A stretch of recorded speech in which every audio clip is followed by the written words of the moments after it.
Le temps, c'est comme la gravité. Nous sommes constamment en train de tomber en avant, sans même nous en apercevoir. Mais pour moi, tout s'est arrêté.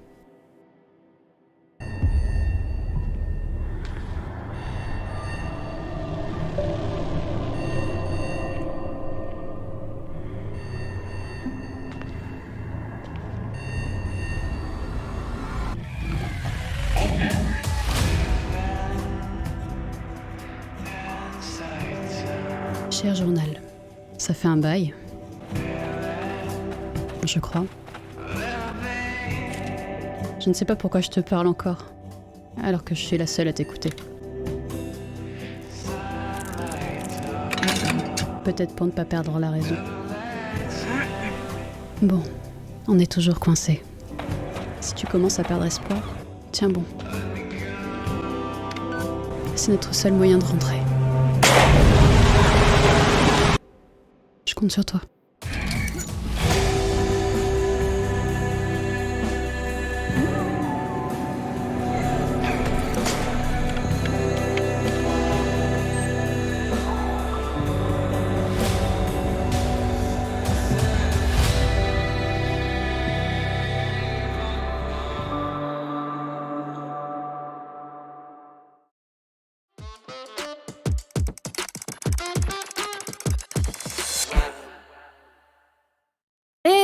C'est toi qui fais le retour, je sais pas en fait. Non mais on a oublié de dire.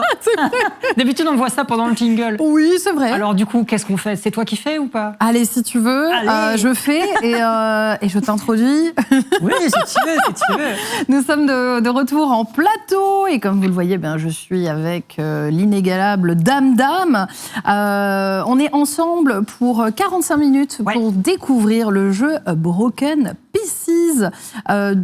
Édité et développé par le studio Elsewhere Experience. C'est un jeu d'action, aventure, puzzle, exploration, plein de choses. On va accueillir 2 personnes en duplex. Maël Vigneault, qui est directeur technique, et Benoît Dereau, directeur artistique. Nous entendez-vous? Salut! Bonjour! Bonjour à vous! Ah, ouais, on vous entend super. Qualité de son irréprochable, ça fait plaisir. Je vois que votre studio est à Dinard. Ouais, c'est ça. C'est ça. Trop marrant. J'y ai habité. Dinard et Saint-Malo. Ah bah super, j'y ai habité fut un temps, donc voilà. Tu vas habiter on est au calme. Oui. Dingue. Alors, est-ce que vous pouvez nous dire bonjour? Oui. Est-ce que vous pouvez vous présenter? Quels sont vos rôles respectifs? Écoute, vas-y Maël. Ouais. Alors, en fait, on est une toute petite équipe vu qu'on a commencé le projet il y a 2 ans à 2 principalement. Donc moi, je me suis occupé de toute la partie programmation, sound design, musique et tout ce qui était un petit peu technical artist et tout ça aussi. Et voilà. D'accord. C'est ça.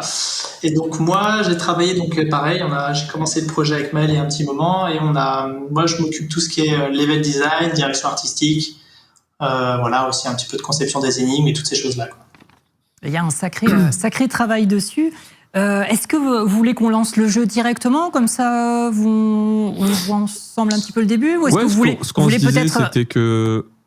Ouais. Pardon, il y a un petit peu de latence. Ce qu'on se disait, c'est qu'on voulait jouer un petit peu, et puis comme ça, on peut intervenir si jamais il y a besoin d'un petit coup de main. Avec grand plaisir. Et puis on peut rediscuter après à ce moment-là. Bien sûr. Est-ce que pendant que Dame justement va commencer à jouer au jeu, est-ce que vous pouvez au moins nous faire un petit pitch explicatif brièvement pour poser l'ambiance aux viewers qui nous regardent? Du coup, je sais pas si... Benoît, vas-y.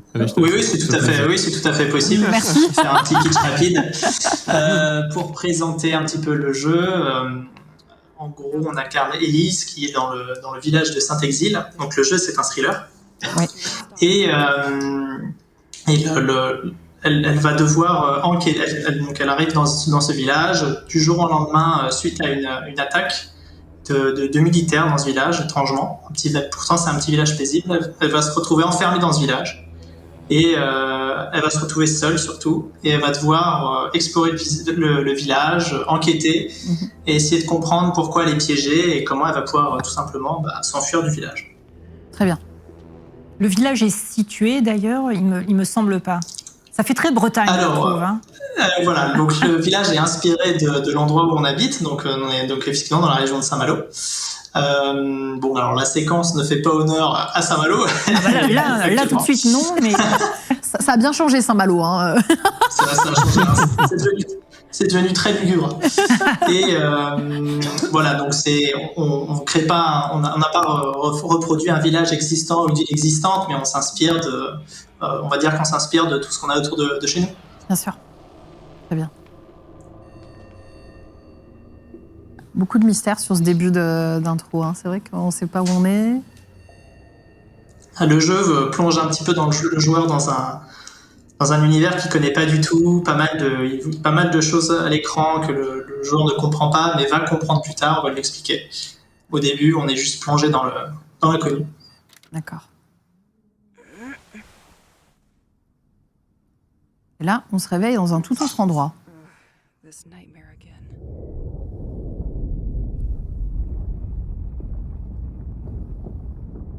quasiment pas le son du jeu. Si jamais en régie, on peut mettre un poil plus fort. C'est ce que j'allais dire. Un poil de son tout court, ça serait super. Ouais. Ah, on entend tout. Alors, voilà. Ça y est. On se retrouve de nouveau manette en main chez Elise. Alors, première chose qui frappe, c'est l'utilisation des plans précalculés, avec ces travelling quand on se déplace. Exactement, tout est c'est un petit pari qu'on a fait, tout est en caméra fixe. Ouais. Alors c'est un système qui existait dans d'anciens jeux, mais on a essayé d'un petit peu de rénover la formule et de la moderniser. Ouais. Ah oui, on a essayé d'augmenter beaucoup le confort de jeu et ce genre de choses. Ouais. Et donc à tout moment, on peut appuyer je vois par exemple sur le bouton RB, qui permet de changer de cap. Voilà. Exactement. Ça donne une double vision sur l'univers du jeu. C'est ça. Oui, donc on imagine quand même un petit hommage et un petit affect avec les jeux de l'époque, les grands jeux de l'époque. Exactement. Et effectivement, c'est vrai que vous avez permis, moi quand j'ai testé, j'ai trouvé ça très agréable de pouvoir avoir ce petit confort de changement de caméra qui permet qu'on soit un petit peu moins frustré de ne pas voir parfois ce qu'il peut y avoir dans un angle. Exactement, c'est ça. Ouais. Le fait d'avoir deux caméras, on n'est jamais frustré parce qu'il y a un angle de vision qu'on ne voit pas. Ouais. Et lorsqu'on appuie sur le joystick droit, il y a également une vue à la première personne. Et reste sur place. J'ai une vue sur les toilettes. Voilà. Exactement, parfait. C'était le meilleur moment pour appuyer dessus. C'était pas le meilleur moment, mais... Désolé. Mais pour vraiment pouvoir retirer au maximum, pouvoir apprécier tout l'environnement que Elise rencontre autour d'elle.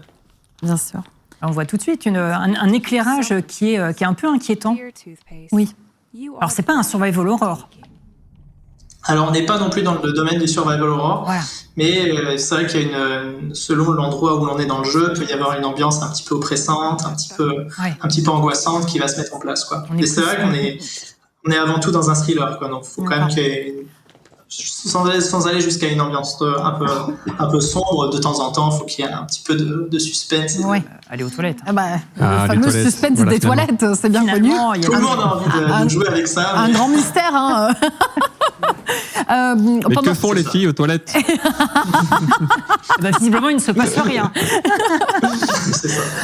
Pendant qu'on parle justement, je pense qu'on peut l'aborder directement maintenant, vu qu'on est en train de parler des caméras, des ambiances, etc. Est-ce qu'il y a des choses qui vous ont inspiré? Je l'imagine, que ce soit en termes de jeu, potentiellement de films. Qu'est-ce qui vous a un petit peu inspiré pour ce jeu? Tu veux en parler un peu, Mal? Je pense que c'est très très large en fait. Benoît, il vient du monde de l'architecture plutôt. Enfin, il a fait un grand passage dans le monde de l'architecture et je pense que ce qu'il aimait beaucoup, c'était toute la partie justement l'architecture locale qu'on a ici dans les villes comme Dinard, Saint-Malo ou Dinan. On a aussi pas mal regardé. Je pense qu'un de nos genres favoris de films, c'est probablement le thriller. Donc il y a pas mal de films qui se rapprochent de cette ambiance-là. On cherchait à faire quelque chose En fait, on voit assez peu finalement de thriller dans le jeu vidéo, je trouve. Justement, ça va plus se focaliser sur l'horreur et tout ça. Il y avait un terme qu'on utilisait au début. C'était pas un survival horror, c'était un survival thriller. Oui. Et ça avait pas mal. On entend la musique du lecteur cassette, ça me perturbe. Vous voulez que je l'arrête? Non, pas du tout. D'accord, non. Ça a permis d'ouvrir la montre comme ça. Et ouais, donc voilà, l'inspiration, c'est vrai qu'elle est très cinématographique. Elle est très, elle est aussi dans les jeux, bien sûr, dans les Silent Hill, dans les Dino Crisis. C'est ça. Ou autre. Et, on s'est inspiré des vieux Silent Hill. On peut aussi parler des jeux Remedy, comme Alan Wake ou ce genre de choses qui sont pour nous des grandes inspirations. Et puis il y a un petit peu ce côté, je dirais un peu Metroidvania, où on va explorer, ouvrir des zones qui vont donner accès à des nouveaux objets ou des nouveaux éléments, et on va se dire tiens, c'est marrant ce truc-là, je vais pouvoir revenir ici pour l'utiliser. Donc voilà, il y a aussi ce côté-là. Pour parler rapidement des mécaniques, donc on est sur un jeu à la troisième personne. Oui. Le joueur a à disposition, il peut explorer son environnement. Il y a ici et là quelques combats un petit peu pour rythmer le jeu, même si c'est pas le cœur du jeu. Le cœur du jeu, c'est pas le combat. Ça reste quand même d'explorer, de découvrir les lieux, et voilà, lire des choses, écouter des cassettes, et puis surtout remettre en marche, je sais pas, des trucs dans la ville, ou des trucs comme ça. Et on met à disposition, du coup, c'est un peu une des mécaniques de notre jeu, c'est qu'on a un lecteur cassette qu'on peut ouvrir à tout moment avec la touche, je crois que c'est la touche haut ou la touche bas. Touche bas, ouais. Voilà, c'est ça. Et en fait, on va pouvoir écouter des cassettes, les mettre en pause, les rembobiner, regarder les cassettes, regarder derrière, parce qu'il y a des codes derrière, des choses comme ça. Donc il y a pas mal de petites mécaniques autour de ça. Donc dans la première exploration de la maison, on a quelques fragments de lore qui sont disséminés pour comprendre un petit peu le contexte. C'est ça. Et on va dire qu'après la première heure de jeu écoulée, le joueur comprendra beaucoup plus son environnement et pourquoi il est là. C'est vrai que le but un petit peu du jeu, c'est de le plonger totalement dans l'inconnu, et la surprise quand il commence, il arrive dans un village qui est vide et découvrir des choses qui sont un petit peu... Il y a un petit peu de fantastique. On est sur un jeu qui est sur des graphismes réalistes, mais de temps en temps, il y a un petit peu le fantastique qui va faire éruption dans le village. Que ce soit les monstres ou des choses qu'on va découvrir un peu plus tard si on a le temps durant l'exploration. D'accord. Je récupère mes affaires, mais où sont Oui, je crois que c'est ici. Je pense que t'as récupéré, t'as tout récupéré. Les balles et le petit carnet, donc je crois que tu peux sortir de la maison. Ouais, c'était bon. Ok. Ouais, je crois que c'est bon. Ouais. Ah mais non, qu'est-ce qui me manque? Non, ce n'est pas cette porte-là, par contre. Forcément. En bas de l'escalier. Si tu veux aller à la cave, Dame, ça par marche la pas. porte de derrière. Ah, porte de derrière. Bon, c'est bon, j'ai pas le sens d'orientation, ok? Porte de derrière. C'est par l'escalier où tu es arrivé. Ah oui, non, d'accord, non plus par ici, non plus. Ça, c'est le cellier. Bon, écoutez, c'est bon, vous arrêtez de vous moquer à un moment donné, ou ça se passe comment? C'est pas facile de s'orienter quand en même temps il faut animer, c'est le syndrome Marcus du level 1. Ah, très bonne référence. L'inventeur, effectivement, du let's play. Ah, et là, on va pouvoir... Et nous voilà dehors. Voilà, on va pouvoir voir un peu l'extérieur, le travail aussi sur l'architecture, les inspirations. Vous voyez que j'ai réussi?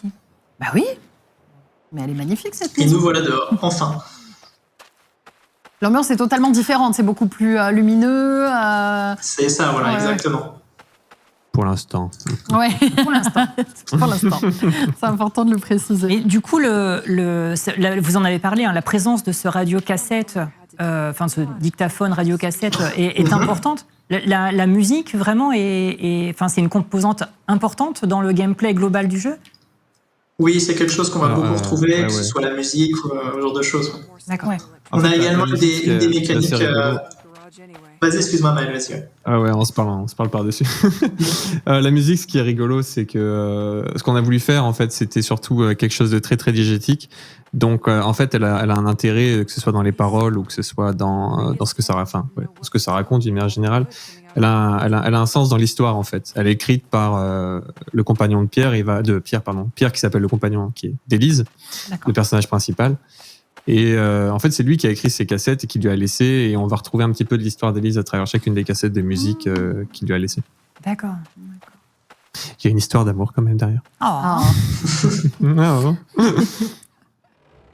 Donc au niveau de l'exploration, donc en fait, on peut partir du principe que la maison d'Élise, c'est à peu près son endroit sûr où elle risque pas de, elle est en sécurité. Dès qu'elle sort de sa maison et qu'elle part explorer le village, c'est là où des méchants peuvent apparaître ou des choses comme ça. Et le joueur va devoir gérer tout simplement le fait de survivre, etc. Donc d'avoir des munitions, de pouvoir explorer.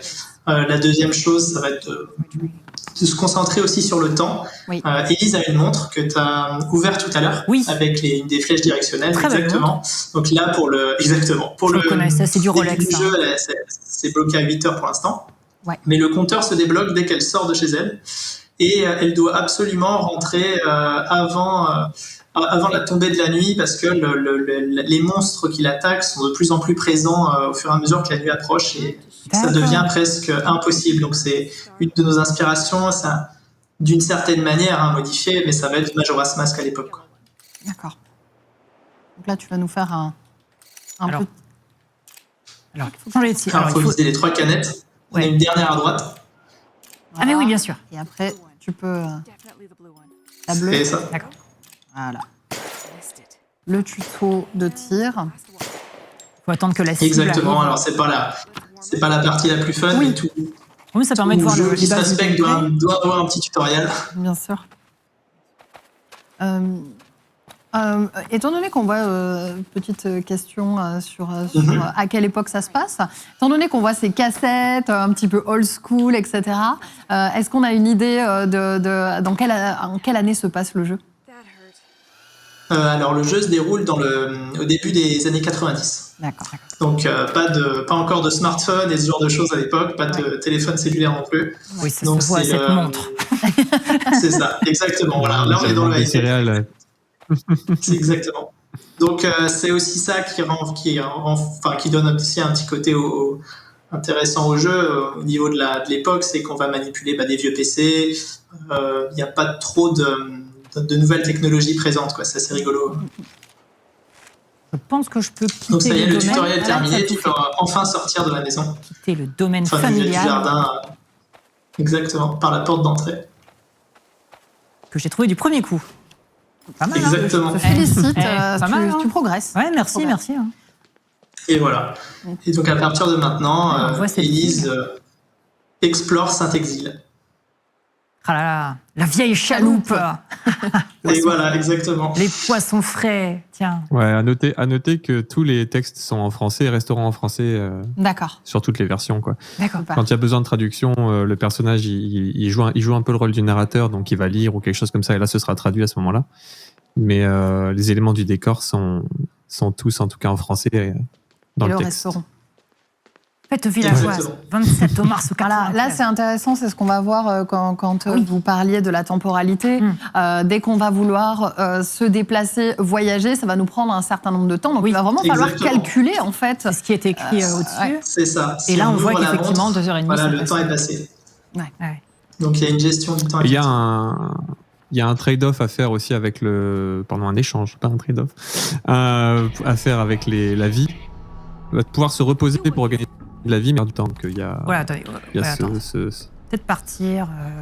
Alors les combats sont encore évidemment très largement en work in progress, comme on dit, donc ça va être amélioré. Ouais. On rappelle que le jeu est en développement pour les personnes qui nous rejoignent. C'est ça. Il nous reste encore quelques bons mois de développement, mais on s'en rapproche. Vous avez une date prévue peut-être déjà ? Approximative ? Non, on est resté très très large. On a dit Q3, je crois que c'était quoi le troisième Q2, Q3 2023 ou 2022, ouais. C'est ça. Okay. Autant prendre le temps. C'est août, c'est en gros quoi. D'accord. Mais on promet rien. J'entends les goélands, je vais prendre cet escalier. On a un simulateur de goéland très poussé. Très très poussé, le simulateur de goéland. Il peut se poser, on voit ramasser des chips et faire d'autres choses. C'est très très très très poussé. On voit du coup ces colonnes d'eau là qui sortent. De l'océan, ouais, presque exactement. organique. Et donc Et le donc, on monde se est retrouve à se balader sur un chemin du littoral pour avancer dans notre enquête. Donc on va utiliser une des compétences d'Élise pour la première fois, Ouais. c'est le fait de pouvoir créer une tempête en appuyant sur Y. Et donc en fait, pendant Paf. quelques secondes, Magnifique. la tempête permet d'avoir le contrôle sur la météo, etc. D'accord. Hein, et là, c'est le petit bug. Ah. L'arbre était supposé. Vous avez éclaté? Je l'ai eu Mais, la dernière fois, mais du coup, je suis repartie, je suis revenue et j'ai pu le refaire. Non. J'ai mis le jeu en Petit épique tombé. niveau qualité. Est-ce que peut-être je descends un peu? Je sais pas si c'est ça qui peut générer des bugs. Sinon, on a d'autres puzzles dans la maison, Ah oui. enfin, dans tout l'endroit où il y a le. Il y en a un pas la très maison loin, là. d'Élise. Ah bah je sais pas, moi j'ai entendu les goélands, alors j'ai foncé, mais... Ah d'accord. Je crois qu'il y en a un pas très loin, non, si je m'abuse, ou c'est dans le village principal. Ah bah oui, il y avait une cutscene. Non, oui, c'était dans le village principal. D'accord. Effectivement, il y avait un espèce de puzzle. C'est ça. Ah, Après, peut-être que l'arbre fonctionne. Hein. Si tu es parti et que tu es revenu et c'est un bug que tu as. Ah, faut le faire peut-être va une deuxième pas- fois alors. j'essaye. Possible. Retente-le. Ouais, parce que moi, ça me l'avait fait. On est toujours en Ah, pleine d'accord. phase de debug et de test. Donc, Bien sûr. C'est normal. Et du coup, ce type de pouvoir, comme l'apparition de la tempête, il y en aura d'autres. Ah oui, voilà, d'accord. Tu vois, Ouais, c'est bon. Il y en- parfait. Ouais. Alors non, Elise n'aura pas tout un tas de pouvoirs. Alors c'est possible que jouant en épique, effectivement, ça va être un petit peu lent, mais bon, c'est pas grave. Ça va un petit peu ramer. Mais bon, c'est pas grave, on peut continuer, il n'y a pas de problème. Moi, je peux Élise, mettre juste en dessous, il n'y a pas de souci. C'est comme vous voulez. Oui, je suis en dément. Ah oui, qualité démente. Ah oui. Ah ouais, Je moi, je suis- refuse rien. Ah, moi, je suis comme ça, je suis dément. Du dame tout craché. Oui, bon, bah c'est bon, Master ça. Race ou pas? Exactement. Voilà, ça devrait être un petit peu plus fluide, Ah. là, j'imagine. Voilà. Ah oui, c'est vrai qu'à Et, Ghost Team, on a qu'une effectivement, 1070. son pouvoir qu'elle utilise, la tempête, c'est un pouvoir qui va revenir. En fait, ça peut résoudre tout un tas d'énigmes. Si on a besoin de vent pour résoudre une énigme à un moment donné ou d'une tempête, bah, c'est parfait. Si on a besoin de beaucoup de pluie, ça va aussi résoudre une énigme. Par exemple, je sais pas, moi, faire couler de l'eau dans une gouttière pour ramener quelque chose qui est bloqué dans un toit. Donc ce pouvoir, en fait, c'est tout le temps le même, mais il sert dans tout un tas de situations différentes, quoi. D'accord. Et c'est le joueur qui va le découvrir au fur et à mesure qu'il joue. Ouais, c'est vraiment un peu le principe du Metroidvania. On va débloquer certaines choses. Il n'y a pas énormément de pouvoir, donc il y a la tempête de pluie, il y a aussi la neige, il va y avoir tout un tas de choses qui vont arriver C'est ça. au fur et à mesure et qui vont On est permettre sur d'accéder un- à des nouvelles zones. On est sur un jeu qui a une durée de vie d'environ 6 heures, je dirais. D'accord. Donc on peut pas se permettre non plus d'avoir énormément de mécanique. Tout à fait. Ah, c'est ça. Alors, au passage, j'ai vu que vous aviez commencé en faisant des mods sur le moteur 3D de Half-Life, c'est ça? Exactement. Vous C'est avez- ça. ouais. Tu veux en parler, Maël? Oh, bah.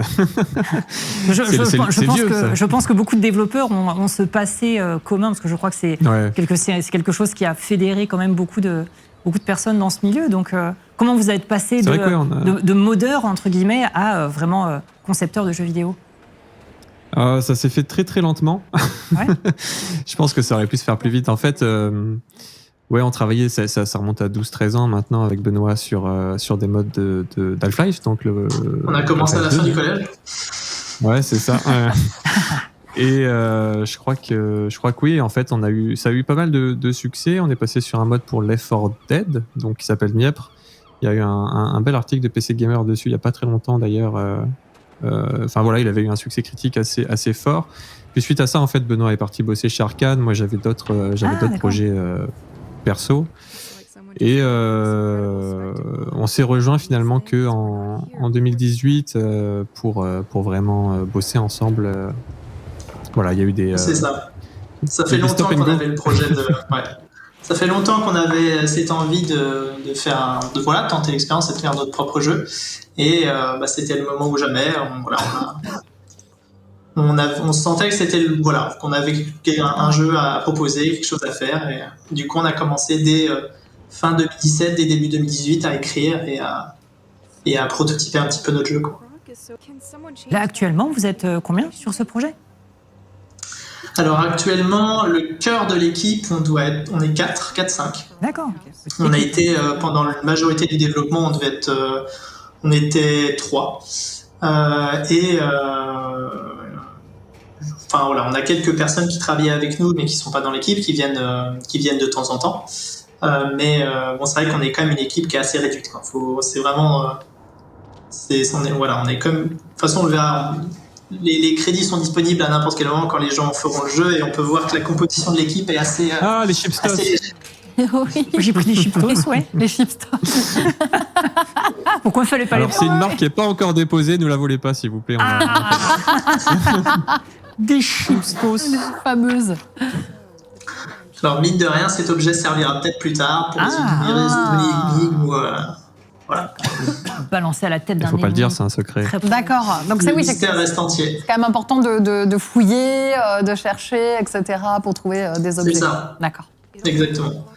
Donc là, La porte est verrouillée. un des objectifs d'Elise, c'est qu'elle explore le phare parce que elle est bloquée dans la ville, elle a besoin de rétablir le courant. Et il y a un petit peu de courant qui est produit par le phare, et du coup, elle va au phare pour tout simplement essayer de rallumer les turbines pour avoir du courant et ensuite pouvoir explorer tout un tas de nouveaux endroits dans la ville. C'est ça. Bon, je vois une bande d'arcade, j'ai très envie d'aller dessus. Tu peux, On peut aller, merci beaucoup. bien sûr, Prince of Par contre, Rage. c'est pour les vrais. Ah, c'est ça.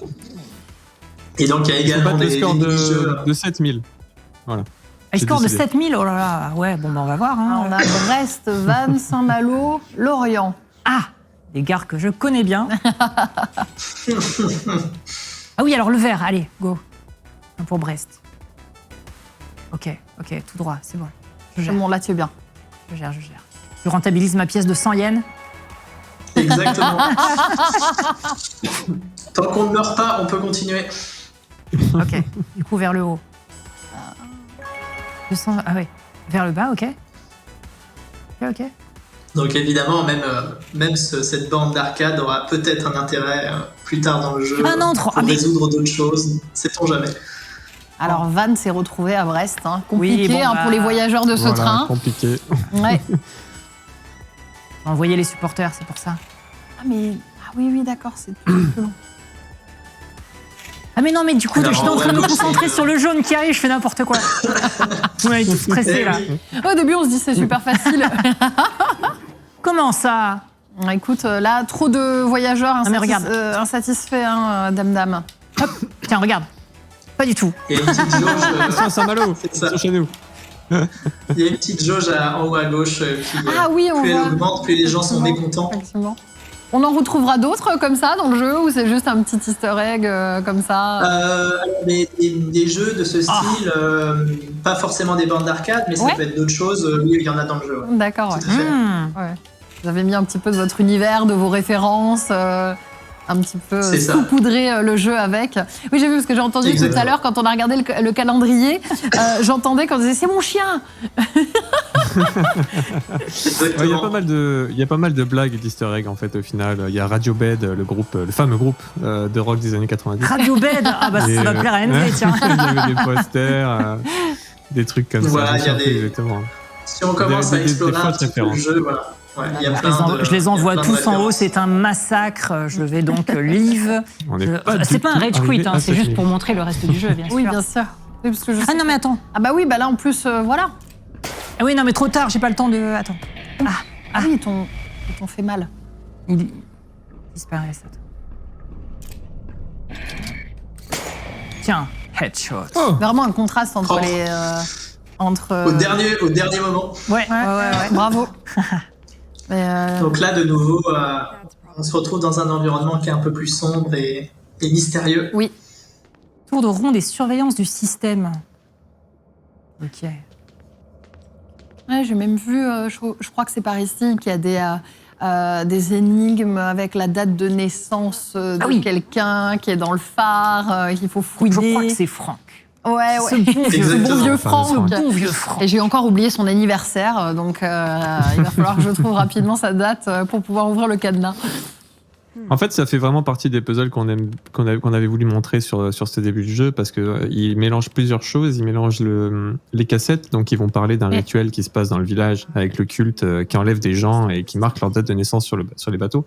Et il faut relier cette information-là avec le fait que Franck a changé le code du cadenas pour mettre sa date de naissance, justement. D'accord. Et donc, en fait, c'est deux morceaux d'informations qui viennent de l'histoire et qui viennent de l'environnement. Un qui vient de l'histoire, un qui vient de l'environnement, et on les mélange ensemble pour faire un puzzle. Et D'accord. finalement... Ouais, donc il faut quand même être bien attentif pour pouvoir résoudre ce puzzle. Ouais. C'est un jeu on se met devant, on est posé, on apprécie, puis voilà, on essaye de pas louper trop de choses. Après, évidemment, le jeu reste accessible, c'est-à-dire qu'il y a des choses, des énigmes, enfin des petits indices et des choses pour aider le joueur, pour pas qu'il se sente trop perdu. Ouais, on a tout dans le carnet, en fait, dès qu'il y a une information importante qui passe. Ah oui, c'est vrai que je l'ouvre pas trop, mais... Oui, enquêter dans C'est ça, donc il y a également un carnet qui donne un petit peu tous les objectifs à faire. Le guide, c'est tout simplement pour rappeler les touches que le joueur utilise dans le jeu et les indices qui sont tout en dessous. Voilà, et puis qui s'affichent au fur et à mesure que le joueur rencontre. Ah oui, il faut rentrer avant la nuit. Donc là, il est 11h09. Donc c'est Ça OK. va. C'est ça. C'est pas mal. T'as un petit peu de marge. Ouais, t'as de la 11h09 du matin.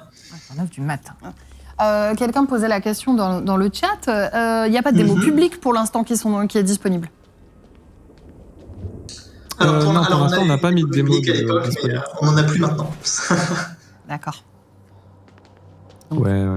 Vous attendrez un petit peu le chat. Ah oui, et là, il y a le deuxième. En fait, c'était devenu trop difficile de couper le jeu dans l'art et de vraiment trouver une tranche qui nous intéresse et de pas trop spoiler aux gens Bien et de sûr. pas trop et d'arriver à faire quelque chose de cohérent qui montre assez de mécanique dans un temps qui est court parce que les démos ça doit généralement faire une demi-heure, une heure, donc c'était. Sachant que c'est un jeu où, comme on le disait juste avant, on prend son temps, il y a des énigmes, des puzzles, etc. Voilà, ouais. Donc j'imagine Exactement. que c'est assez contraignant. J'ai peur d'être passé Voilà, à et côté. puis Tu bon, peux c'est vrai qu'on regarder. On est une équipe assez réduite, donc c'est vrai que c'est pareil, ça demande du temps et d'investissement de faire une démo En plus, oui. qui demande parfois de faire du contenu qui n'existe pas dans le jeu final. Complètement. Donc c'est un peu compliqué. Sachant que vous avez déjà beaucoup de travail, j'imagine, avec le jeu. Tout à fait, oui, ça c'est sûr. Alors, tu en es où, là Mais je pense que j'ai loupé une info parce que... attends, j'ai peut-être pas bien lu ce qui était sur l'ordinateur, figure-toi. Il est possible que je sois pas ces ordinateurs. parfaitement... Non, je crois qu'on te parlait quand t'es passé devant le panneau explicatif de la date d'inauguration du phare et il se trouve que là t'es devant un carnet qui demande un cadenas qui demande la date d'inauguration, donc on n'a pas de bol. Ah ouais, mais alors c'était où ça? Oh là là, quel enfer. C'était à l'entrée du phare. C'était à l'entrée du phare. Ah oui, donc j'aurais dû backtrack. C'est ça. Très belle reproduction, en tout cas, du vieux matériel. Ouais. Donc voilà, c'est pareil. Vous êtes vous-même passionné par ces vieux ordinateurs, les vieilles montres, tout ça? Alors passionné, je n'irais pas jusqu'à dire ça, sachant que j'ai une montre connectée. mais on va dire que c'est quelque chose qu'on a envie d'avoir dans le jeu, quoi. C'est vraiment quelque chose qui nous fait envie. Plus ça avance et plus les gens jouent au jeu et plus le fait de manipuler des vieux objets et d'avoir affaire à des vieux appareils, ça les amuse beaucoup et du coup c'est quelque chose qui quand même qu'on ramène plusieurs fois. Ouais, ça fait remonter la nostalgie. Hein. Moi, c'est ce que j'ai ressenti. Surtout quand j'ai vu le Walkman, ça m'a fait un petit truc de revoir des cassettes que je remontais avec le stylo à l'époque. Exactement, c'est ça. Ça apporte de la cohérence globale à l'univers, de toute façon. Exactement. Puis quand on écoute la cassette, on va réentendre les bruits d'enregistrement de l'époque, etc. Donc, ah oui, d'ailleurs, en parlant de ça. Oui, mais nous, une petite musique, là. Musique, là, petit son. Alors, une des choses qu'on a faites, c'est qu'une des fonctionnalités, c'est que vu que les cassettes et les lecteurs cassettes, c'est comme une mécanique qui est assez présente dans le jeu, on peut à tout moment écouter une cassette qu'on n'a pas eu le temps d'écouter. Les cassettes sont jamais très longues, elles vont jamais dépasser plus d'1 minute, on essaye, pour pas que ce soit lassant pour les joueurs, quoi. Et on peut continuer d'explorer le jeu et si on a prévu de se déplacer d'un endroit à un autre dans le jeu, on peut écouter sa cassette durant le trajet et ça donne une ambiance un petit peu particulière, quoi. Ouais, c'est ça, on peut. Comme ces jeux un petit peu open world où on va s'amuser à lancer une musique qui est prévue dans le jeu. Et là, il y a une date là sur le panneau, vous voyez? Attends, mais Et peut-être que c'est là que ça se je joue. suis en train de résoudre une enquête là, figure-toi. 1835, on l'a, j'ai la ref. Ça y est. Bravo. Bravo le veau. Allez. Tu vas pouvoir ouvrir le casier. Donc on espère que le jeu, normalement ce sera le cas, sortira en français et en anglais. Donc il y aura les voix en français et en anglais. Et ensuite, tout un tas de sous-titres dans tout un tas de langues pour satisfaire tout le monde. Vous travaillez avec des personnes particulières pour tout ce qui concerne le doublage français Est-ce qu'il y a des petites histoires à raconter là-dessus? Mais je crois que le doublage français, c'est Dame Dame qui le fait, il me semble, non? Si vous voulez, je vous prête ma voix. Personne. Avec grand problème. Avec grand problème, oui. C'est un problème. Oui, si vous me demandez de doubler des PNJ, votre jeu va soudainement devenir comique. Ça ne sera pas vraiment dans le thème. Hein. Alors. Non, ouais, il y a pas vraiment d'histoire là-dessus. On a recruté des gens un petit peu au fil de l'eau. Ça reste le monde indépendant, donc c'est vrai qu'on on a pas mal travaillé avec des gens qu'on a rencontrés et pas forcément recherchés ou recrutés par des agences ou des trucs comme ça. C'est plus des gens qu'on a, on est tombé dessus et puis on s'est dit tiens, ouais, j'aime bien sa voix et. Ouais. Ah mais exactement. D'ailleurs, dans les cassettes, donc il y a la musique, mais il y a aussi les journaux. Elle attend la page, je crois, pour l'instant. Ouais, il y a la définition. Si tu as, ouais.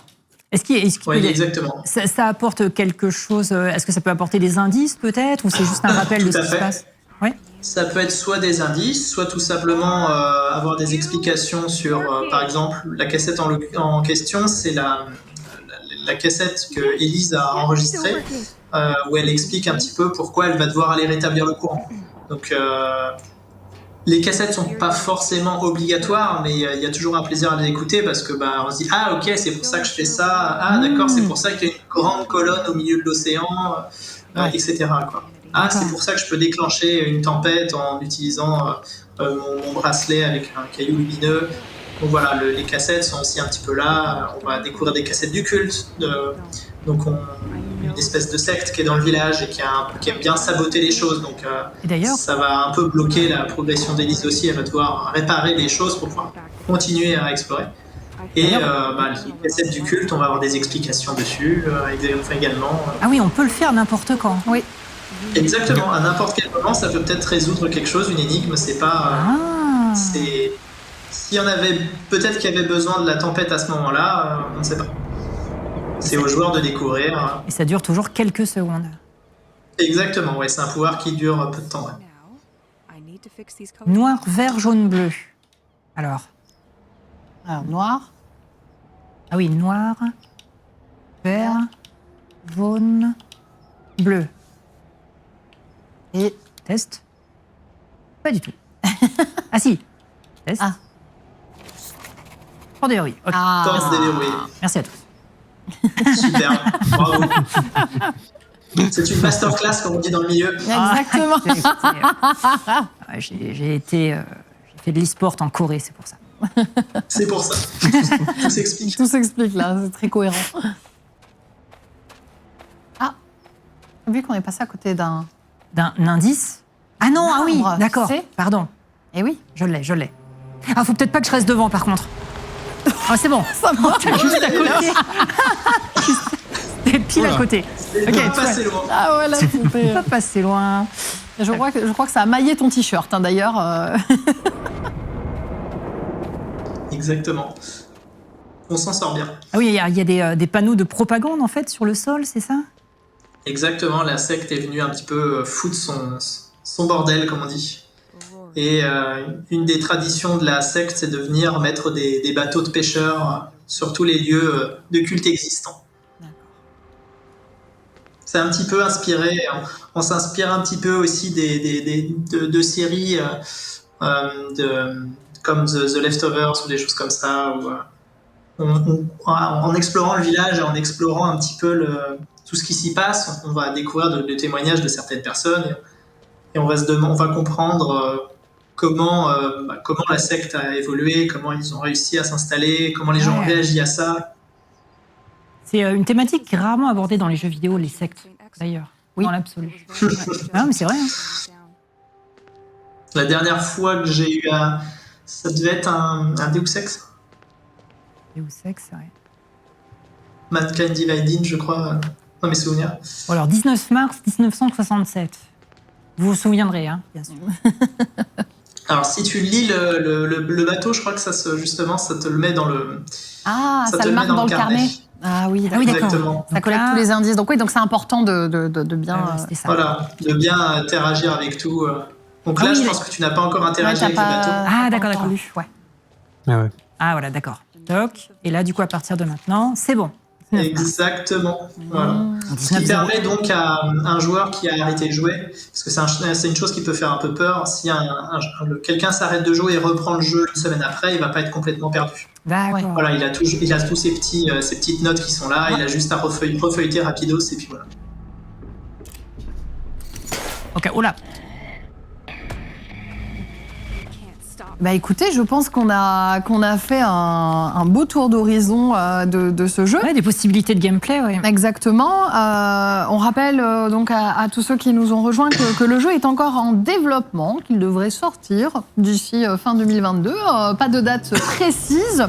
En tout cas, c'était un plaisir de vous recevoir sur ce jeu. Merci beaucoup. Qui a l'air très prometteur. Merci beaucoup de nous avoir reçus. Ouais, j'ai hâte de voir les possibilités de cet éclair, enfin de cette tempête que l'on peut déclencher. Une super ambiance. Plein de choses incroyables sont prévues. C'est ça qu'on veut entendre. C'est ça qu'on veut entendre. Beaucoup de détails, beaucoup d'ambiance. Donc c'était vraiment un plaisir. Est-ce que vous avez envie de nous faire un petit mot de la fin, comme c'est la coutume, quelque chose à rajouter qu'il faudrait surtout que les gens sachent, ou des remerciements? Vas-y Maël, c'est tout à toi.